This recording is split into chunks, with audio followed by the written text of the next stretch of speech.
Ne üçün bilir? Ona göre ki Ramazan 29 veya 30 olur. Her güzel əməl onunla karşılık bulur. Ne kadar 306 günde 60. Təxminən 360 gün olur icraylar. Və beləliklə də sən bir il oruç tutmuş ki Allah Azze ve Celle sənə savab yazmış. Değerli kardeşlerim, bugün inşallah yeni bir İmam Gazali Rahmetullahi Aleyh'in Eyyuhel Veled adlı bir risalesi var. Meşhur bir risaledir. İnşallah Rabbimizin inayetiyle buna başlamak istedik. Çok güzel ve faydalı bir kitaptır, risaledir. İnşallah Rabbimizlere faydalanmağı nasip eylesin. İmam Gazali Rahmetullahi Aleyh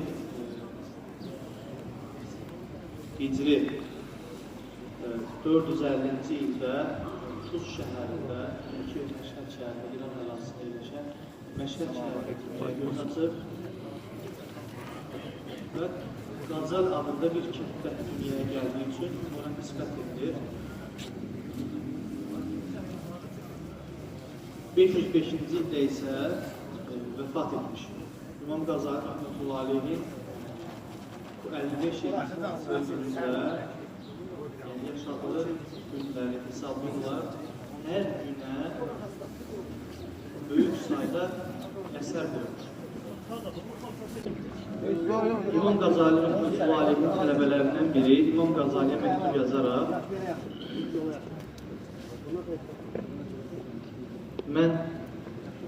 mənə qısa olaraq elə bir nəsiyyət elə ki, ahirətdə imdadıma çatacaq, məzarda dünya dostlarım məni tək bırakıp getdikləri zaman mənə yoldaş olacaq, məzardan qalxanda da ananın övladından, qardaşın qardaşdan, dünyadakı dostlarım bir-birindən qaçır. Hər kəs öz başının çarəsini axtardığı vaxt məni qurtaracaq olan hansıdır deyə sual soruşur. Dünyada, ahirətdə faydası olmayan hansılardır? Bilsən və ondan uzaqlaşsan. Çünki Peyğəmbərimiz sallallahu aleyhi və səlləm faydasız elimdən Allah'ın sığındığını bilir. İmam Gazali Rahmetullahi Aleyh də məktub yazıb və bunun bərabərində bir xeyirli dua etməsini yalvarır və sualın cavabını bu şəkildə açır. Ey sevgili oğlum və sadiq dostum, Allah-u Teala sənə uzun ömürlər verir. Ömrünü ibadət ilə və onun göstərdiyi yolda getmək ilə keçirmək Allah sənə nəsib eləsin. Bütün nəsiyyətlər Peyğəmbərimiz sallallahu aleyhi və səlləmdən alınmışdır. Ondan gəlməyən nəsiyyətlər fayda verməz. Dünyaya yayılmış olan bu nəsiyyətlərdən birisini belə almadın isə illərcə yanında nə üçün qaldın, nə üçün oxudun deyə sual soruşur. Peyğəmbərimiz sallallahu aleyhi və səlləm dünyaya yayılan nəsiyyətlərindən biri budur. Allah-u Teala'nın bir quluna rəhmət etməyəcəyinə, ona qəzəb və əzab edəcəyinə əlamət, dünya və ahirətə faydası olmayan şeylərlə məşğul olması, zamanlarını lüzumsuz şeylərlə öldürməsi. İmam Gazali Rahmetullahi Aleyh ilk tövsiyələrdən biri olur, vaxtını və zamanını boş yerə xərcləmək. Çünki Peyğəmbərimiz sallallahu aleyhi və səlləm bir hədis-şərifində belə buyurur ki, min husni İsləmin mər'i tərkubu bimələyədir. Kişinin müsəlmanlığının gözəlliğindəndir ki, ona ait olmayan şeyləri tərk edir. Deməli, ilk lazım olan şey nədir? Ona ait olmayan şeylərlə məşğul olmaması. Dünya və ahirəti üçün faydası olmayan şeylərdən üz çevirməsi qulun salihliyinin əlamətlərindəndir. Bir kimsenin ömründen bir saati Allah-u Teala'nın beğenmediği bir şeyde geçerse, ne kadar çok peşman olsa, üzülse, bunu geri qaytarmasın. Bayırlayı qardaşlar, xahiş edirik, dəstə basmanın üstə qalsın. Ora boşluqdur, qalsın yuxarı. Çünkü kardeşler, dediğimiz gibi insanın geri Qaytarmayasa böyük xəzinələrdən, böyük nimetlerden bir tanedir. Onun zamanı. İnsan yaşlaştıkça gençliğe daha çok ihtiyaç duyuyor. Gençliğini aktar. Halbuki Allah Azze ve Celle'nin verdiği bu ömrü bir daha geri qaytarmak mümkün olmuyor. Onun için Allah Azze ve Celle'nin verdiği bu nimeti səmərəli şekilde istifade etmek, ondan yararlanmak, güzel şekilde elm öğrenmek, Allah Azze ve Celle'nin rızasını aparan əməlləri işlemek en güzeldir. Bir kimse 40 yaşını geçtiği halda onun hayırlı işleri, yani savabları, pis işlerinden, yani günahlarından ziyade olmadı ise cehenneme hazırlansın. Bu haftada Peyğəmbər sallallahu aleyhi ve sellemin Hadisləri var ki, 40 yaşına çatan mütləq üzünü ahirete yönəltir. 40 yaşını artıq bir kimsə keçmişsə, demək olar ki, ömrünün yarısından çoxunu artıq keçirmişdir. Nəsihət vermək asandır, nəsihət qəbul etmək çətindir. Çünkü nəfslərinə uyanlara, dünya zövqlərinin arxasınca qaçanlara nəsihət acı gəlir. Haramlar isə şirin gəlir. Bunun için Allah Azze ve Celle Kur'an-ı Kerim'de belə buyurur. Kafirlərlə hərb ediniz, hərb sizə acı və sıkıntılı gələr. Sizə zor gələn şeylər, yəni Allah-u Teala'nın əmrləri sizin üçün xeyirlidir. Sizə yaxşı gələn, sevdiyiniz şeylər, yəni haramlar sizə zərərlidir, pisdir. Xeyirli olanları Allah-u Teala bilir, siz bilmirsiniz. Demək anlaşıldığı üzrə nəsihət qəbul etmək olmuşsa məsələdir. Bir kimsəyə Allah rızası üçün səmimi bir şəkildə nəsihət etmək en güzəlidir. Çünki Ömər radiyallahu anh gözəl bir söz var. Nəsihət qəbul etməyən toplumda xeyir yoxdur. Nəsihət qəbul etməyən toplumda xeyir yoxdur. Amma nəsihət də gərək ədəbində əxlaqlı olsun. Yəni sən zaman içində nəsihət edəcəksənsə, bu nəsihət deyil, eğer nəsihət edəcəksənsə, gözəl şəkildə kənara çəkib, Allah rızası üçün qardaşımızın rızasını ona bildirməyə lazımdır. Çünki Peyğəmbərimiz sallallahu aleyhi ve sellem bizlərə bir qul münker bir şey gördüğü zaman onu elinlə və yaxud da diliyle və yaxud da imanın en zəifi olan nədir? Onu qəlbi ilə düzəltməlidir. Çünki nəsihət, misal gördük ki, qardaş-qardaşın nəsihət edir. İlk el özüncə.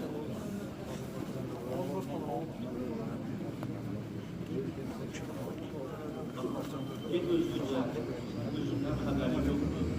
Bu və bənzəri şeyləri söyləmək həqiqətən də çox İslam ədəbinə uymayan bir şeydir. Eğer xətasız insan sən nəsihət edəcəksə, belə bir insan düşünür. Çünki insan sözünün altını dolduracaq məsələlər nələrdir? Günahlar, xətalar. Hər kəsin xətası var. Eğer günahsız və xətasız insanın sənə nəsihət etməsini düşünürsə, o zaman sən yoxdur.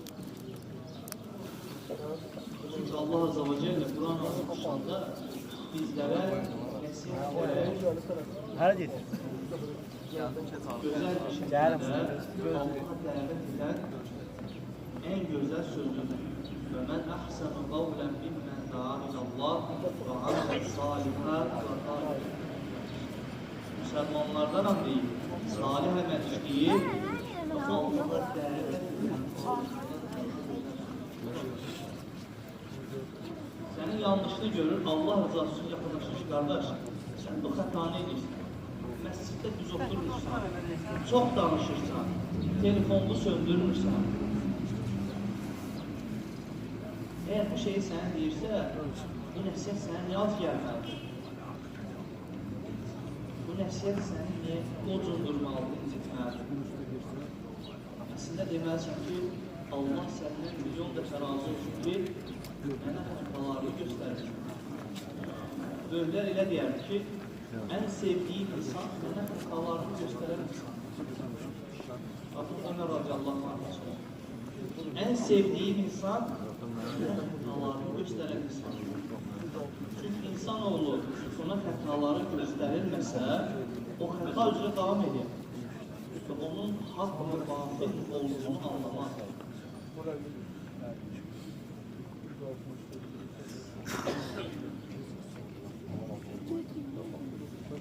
Belə sənin kimi elm verilən və elm şəklinə qoyulan lazımsız şeyləri öyrənənlərə və elmi dünyada və ahirətdə özünə və insanlara faydalı olmaq üçün deyil, hər kəsə böyüklük satmaq üçün və yalnız dünyalıq qazanmaq üçün oxuyub, ahirətlərini düşünməyənlərə nəsihət etməz.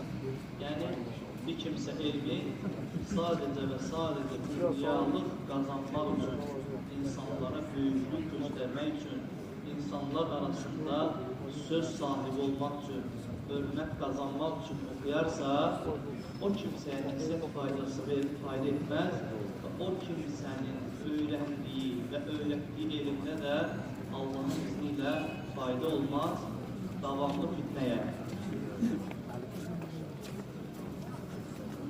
Əməlsiz elm insanı qurtarar sən edirsən və elm sahibi olunca əməl etmədən qurtulursan, sanırsansa, bu halınıza çox təbii.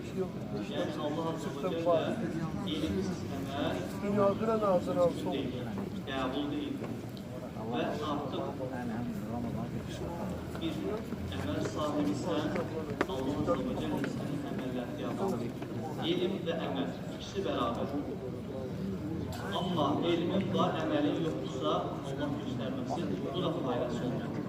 Bunu nəyə bənzədirlər? Bir alimi şama bənzədir.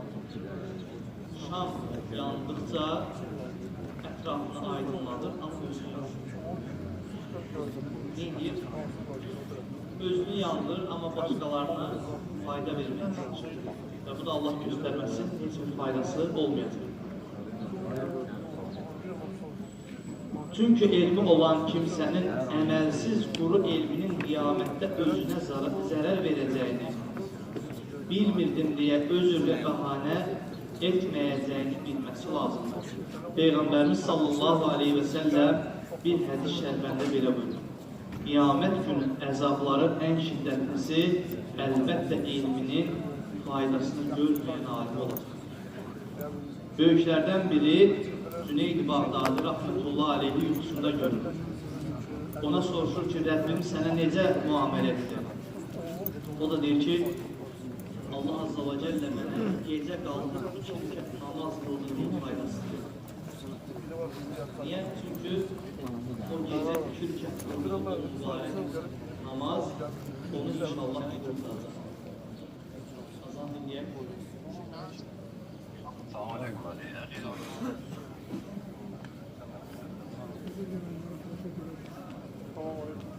Aleyküm.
Beşinci nəsihət Bir cərgə düzəltmək lazımdır.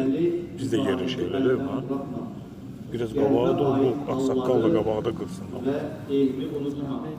Yəni hərəkətləri elmə, Allah'a... Ya da biraz qabağa durun, bu ağsaqqal da orada dursun, rahat.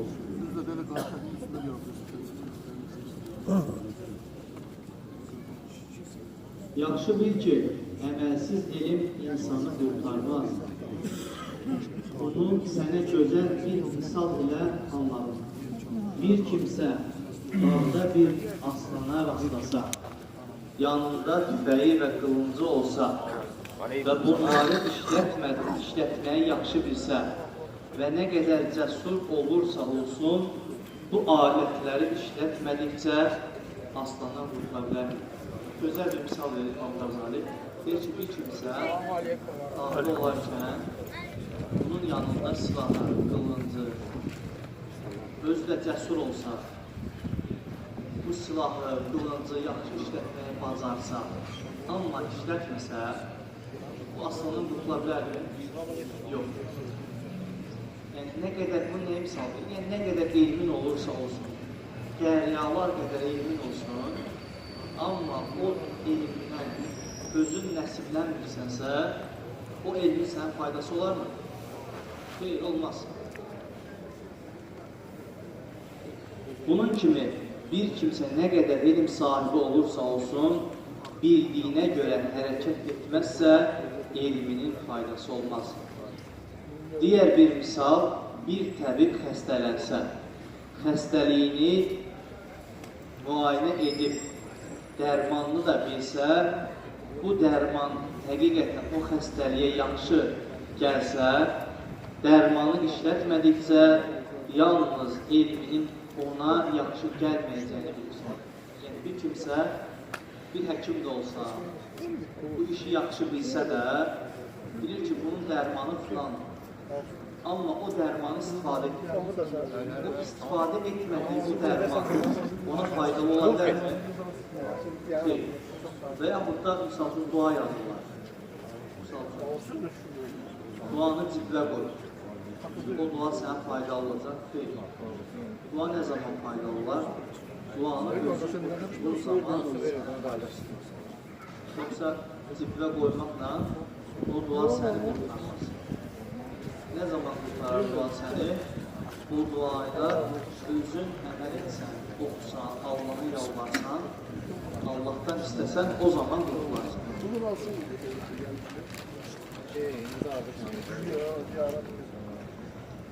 Yəni, bir kimsə nə qədər elm oxusa, elm təhsil etsə, nə qədər kitablar olsa, kitablar yazsa, bildiklərini etmədikcə, o adama öyrəndiyi elmin heç bir faydası olmayacaq. Rəbbim bizlərə bildiklərimizlə amil olmağı nəsib eləsin. Dua istəyən qardaş bacılarımız var, sıxıntısı olanlar var. Bir qardaşımız bizdən dua xahiş edir. Bacılarım və bacım uşaqları xəstədirlər, onlar üçün dua istəyirəm. Əl açıb xəstə olan müsəlman bacı qardaşlarımıza acil, kamil şifalar istəyirik. Rəbbim xəstə olanlarımıza tez zamanda şifalarını versin. Onları əvvəlki sağlamlıqlarını, səhətlərinə qaytarsın. Borcu olan qardaş bacılarımız var. Rəbbim onlara gözəl şəkildə hədalar nasib eləsin. Sıxıntısı olan qullar var. Rəbbim onlara da gözəl bir şəkildə sıxıntılarından qurtaracaq. Rəbbim gözəl qapılar açsın. Evlənmək istəyən bacı qardaşlarımız var. Əl açıb dua edin ki, ya Rabbim, evlənmək istəyənlərə xeyirli şəkildə, gözəl bir şəkildə özlərinə uyğun olaraq, dini mübin, İslam'a uyğun olaraq evliliklər nəsib eləsin. Rəbbim bizlərə və bütün müsəlmanlara birlik, bərabərliyimizi daim etsin. Dünyada əziyyət çəkən, zülmə məruz qalan müsəlmanlar var. Əl açıb dua edin ki, ya Rabbim, zülmə məruz qalan bacı qardaşlarımıza uzanan bütün əlləri qırsın. Fitnələrini öz başlarına yıxsın. Rəbbim bizlərə son nəfəs daxil hər nəfəsdə imanlı yaşayıb, imanlı ölməyi bizlərə nəsib eləsin. Subhanəkə Allahumma və bihamdik, nəşhədu ən la iləhə illə əns, əstəğfiruka və nətubu iləyik. Baradakı qardaşlar, xahiş edir, qalxın dəstə masxananın üstünə. Orada boşluqdur. Qardaşlar, qalxın dəstə masxananın üstünə.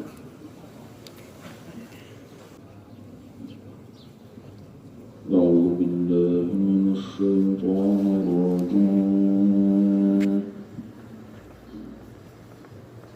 بسم الله الرحمن الرحيم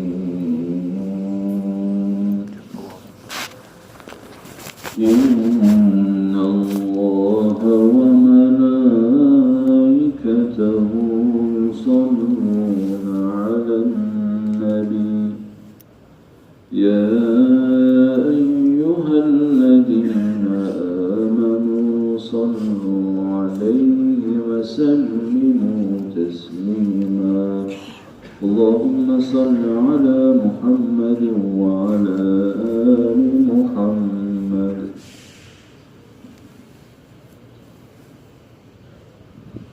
الله أكبر الله أكبر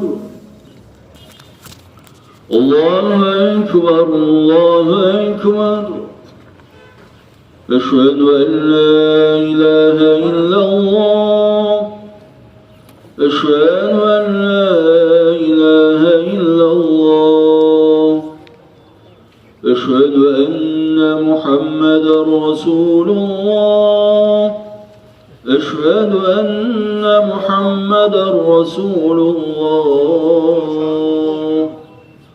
حي على الصلاة حي على الصلاة حي على الفلاح حي على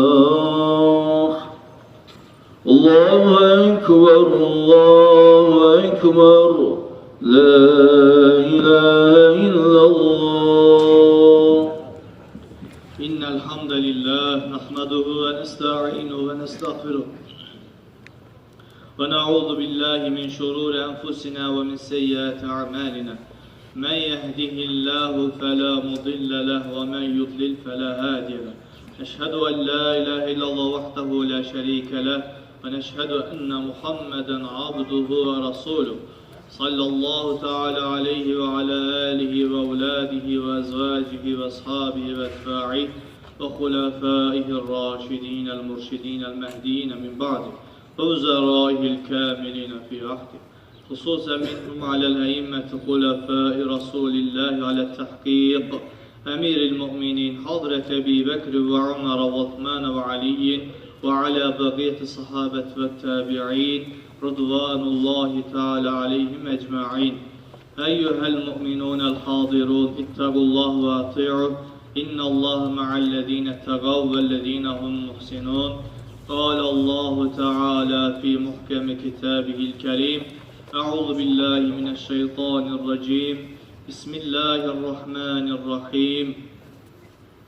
وَمَنْ يَعْمَلْ مِثْقَالَ ذَرَّةٍ شَرًّا يَرَهُ وَمَنْ يَعْمَلْ مِثْقَالَ ذَرَّةٍ خَيْرًا يَرَهُ. Sadaqallahul azim. Değerli kardeşlerimiz, Rabbimize həmd olsun. Artıq mübarək bir ay getmiş oldu. Bilmirik bir daha biz bu aya, Ramazan ayına yenidən qovuşma imkanımız olacaq yoxsa yox. Çünki mümin üçün böyük bir qənimət olan bu aya qovuşmaq Allah Azza və Cəllənin bizlərə növbəti ildə böyük bir hədiyyəsi olacaq. Ramazan ayı həm də bizi birliyə, bərabərliyə səsləyən bir aydır. Bu ayda möminlər hər kəs bir-biri ilə qardaş olmağa, qardaşlıq şuurunun bir arada cəm olduğunu gördüyümüz mübarək bir aydır. Hər kəs əlində olan bir xurmasını belə öz qardaşınla paylaşdığını gördük. Ramazan ayı ilə artıq Ramazan bitdisə, bu qardaşlıq, bu birlik, bu dirlik ruhu ölməməlidir. Bildiyimiz kimi Ramazan ayı bizlərə böyük dərslər verdi. O dərslərin ilki Rəbbimizə həmd və şükürdür.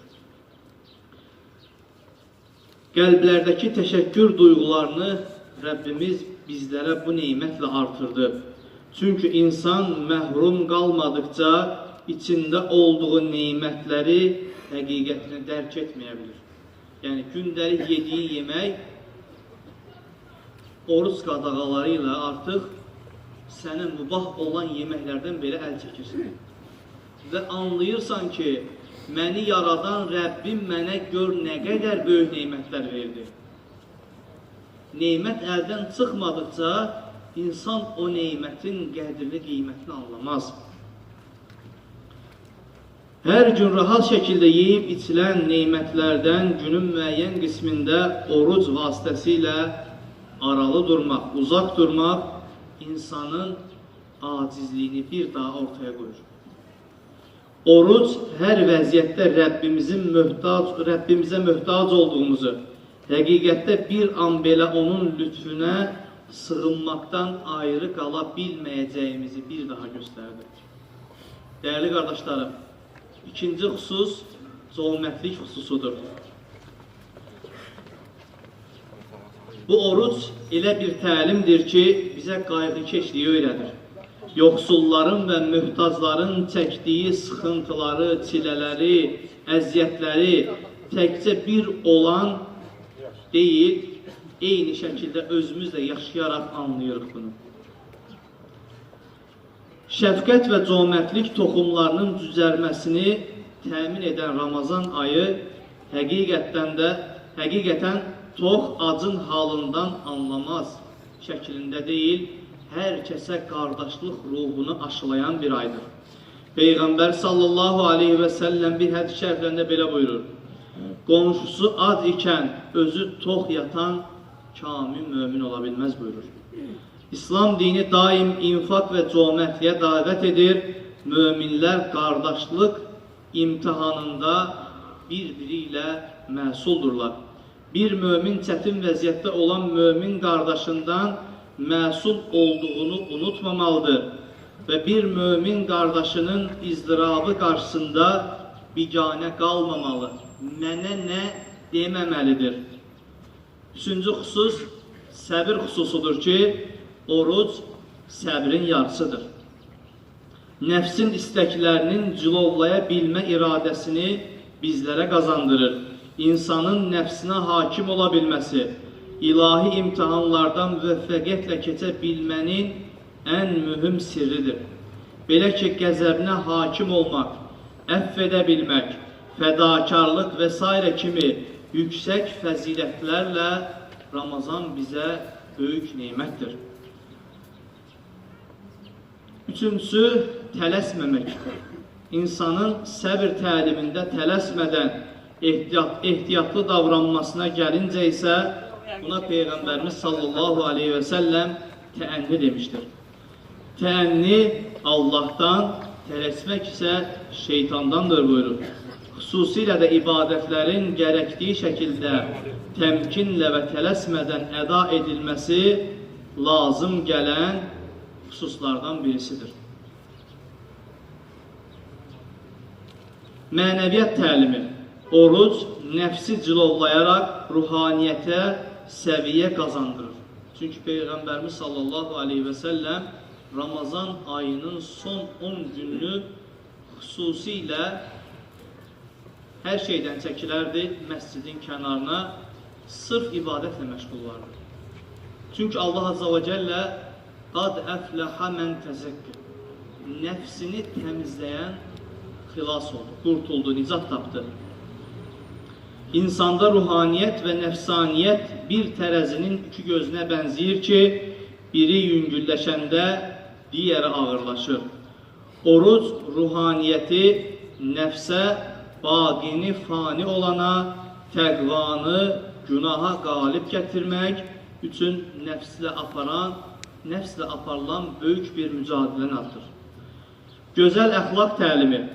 Oruc, gözəl əxlaq və gözəl insana gözəlliklər qazandıran böyük bir aydır. Oruc, Quran əxlaqının hər gözəlliyindən nəsiblənmək və sanki mələklərin lətafətindən bir hissə götürmək kimidir. Allah Azza və Cəllə fərz oruc üçün Quranın nazil olduğu mübarək ayı seçmişdir. Həm hökmlərinə, həm də hikmətlərinə diqqət edərək tutulacaq oruclarla bu əxlaq təlimi qazanılacaqdır. Çünki məqbul bir oruc bütün üzvlərin və xüsusilə də qəlbin iştirak etdiyi orucdur. Yüksək bir təqva duyğusu ilə insanı günahlardan, qəflətdən çəkindirəcək gözəl bir ibadətin adı məhz orucdur. İxlas təlimi. Oruc ixlas təlimidir. Hər ibadətdə olduğu kimi orucda da yeganə niyyət Allah Azza və Cəllənin rızası olmalıdır. Bunun üçün riyakarlıqdan və başqasına nümayişdən çəkinərək ibadətə fani mənfəətləri şərik etməmək lazımdır. Vaxtilə xristiyanların da bir ay orucları vardı. Lakin onlar bu gözəl ibadəti eyni dinləri kimi təhrif edərək əsl mahiyyətindən çıxardılar. Ruhsuz, mənəviyyatsız bir pəhriz qılığına saldılar. Digər ibadətlər kimi oruc da həqiqi mahiyyətini İslam dinində yenidən tapdı. Bu da həqiqi mahiyyətini bir daha ortaya qoymağımız üçün böyük bir fürsətdir. Zöhd və riyazət təlimi. Bugün təəssüf ki, lüks, israfçılıq, azgözlük, çox nümayişi və nəfsani ehtirasların artdığı bir dövrdəyik. Oruc ibadəti isə bizlə fani nimətlərin bir gün tamamilə əlindən alınacağını, bir ahirət yolcusu olduğumuzu xatırladaraq, nəfsani zövqlərə dalıb qalmamağı, halalları belə minimum səviyyədə istifadə edib, ehtiyac olan miqdarda kifayətlənməyi və dünyəvi imkanları ahirət sərmayəsi etmə fərasətini öyrədir. Aclıq, nəfsin duyğularını azaltma, tərbiyə etmə təsirinə malikdir. Peyğəmbərimiz sallallahu aleyhi və səlləm evlənmə imkanı olmayan gənclərə oruç tutmalarını tövsiyə edərdi. Ələ innə əhsənəl kələm və əbləğən nizam kələmullahil məlikil azizil alləm kəmə qalallahu təbarəkə və təalə fil kələm və izə qurəəl Qur'an fəstəmi'u ləh və ənsikü ləalləkum turham.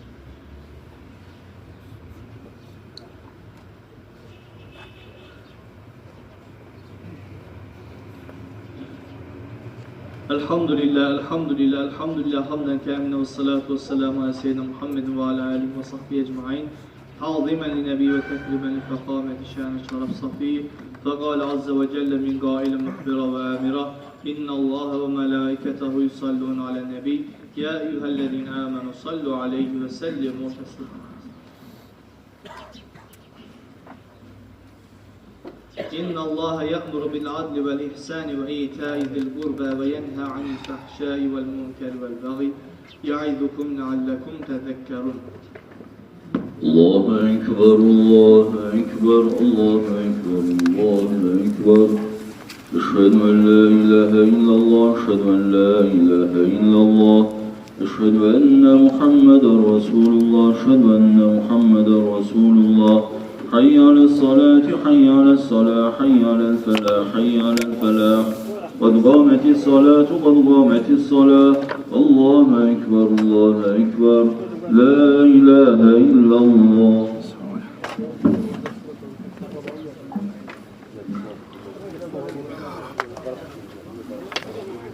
Esselamu Aleyküm ve Rahmetullahi ve Berekatuhu. Hepiniz geldiniz. Düzgün tutaq ki, Allah Azze ve Celle'nin rəhməti və bərəkəti cümləmizin üzərinə olsun.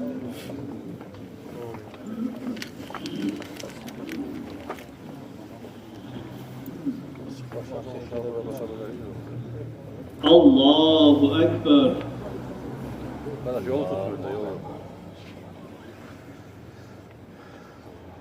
Elhamdülillahi Rabbil alemin. Errahmanirrahim. Maliki yevmiddin. İyyâke na'budu ve iyyâke nesta'in. İhdinas sıratal müstakim. Sıratal lezîne en'amte aleyhim. Gayril mağdubi aleyhim veleddallin.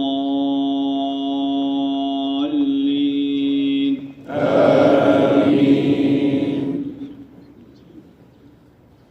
Vel asr innel insâne lefî khusr illellezîne âmenû ve amilussâlihâti ve tevasav bil hakkı ve tevasav bis sabr. Allahu Ekber.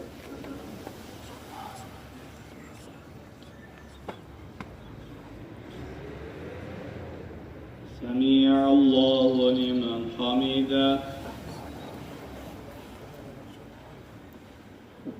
Allahu Ekber.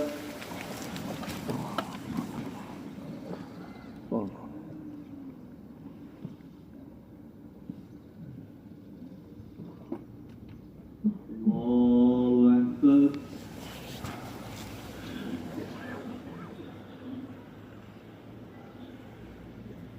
Allahu Ekber.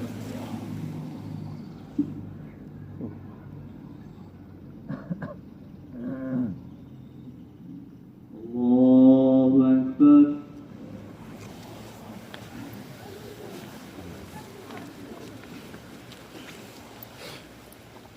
Elhamdülillahi Rabbil alemin. Errahmanirrahim. Maliki yevmiddin. İyyâke na'budu ve iyyâke nesta'in. İhdinas sıratal müstakim. Sıratal lezîne en'amte aleyhim. Gayril mağdubi aleyhim veleddallin.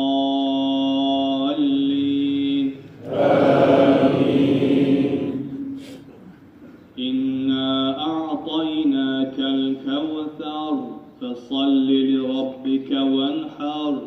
İnne şâniyeke huvel abtar. Allahu Ekber.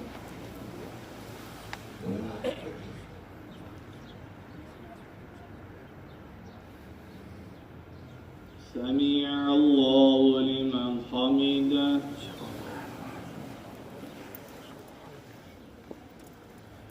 Allahu Ekber.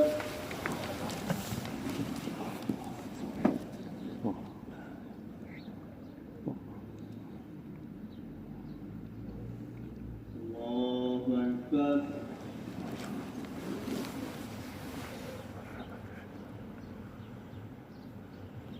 Allahu Ekber.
السلام عليكم ورحمة الله.